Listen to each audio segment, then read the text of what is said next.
Isang araw sa bahay ni Kuya, si JP may napansin na naman. Dito pala massage.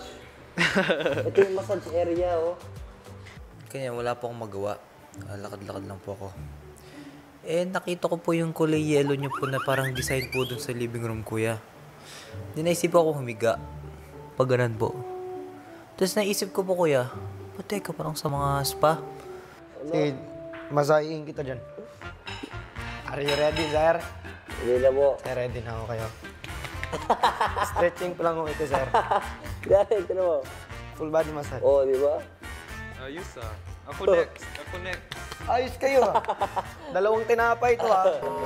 Business to, business. Aba, tuloy-tuloy pa rin pala ang racket mong masahista sa loob ng bahay, Binsoy. Matanggap po ako ng bayad na ganon. Ang tanong, may permit ba yan?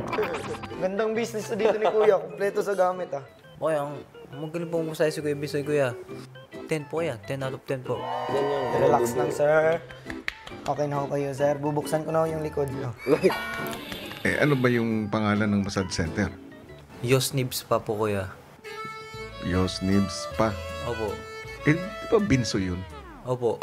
Siya po ang namamahala po ngayon doon. Yayaman ako dito.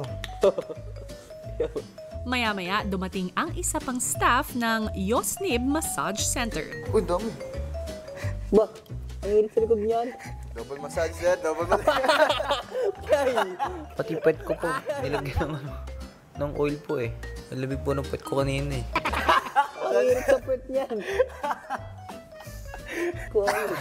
Lamig na. Aba, ayos ha? Double massage? May kakaibang lamig na dala yan.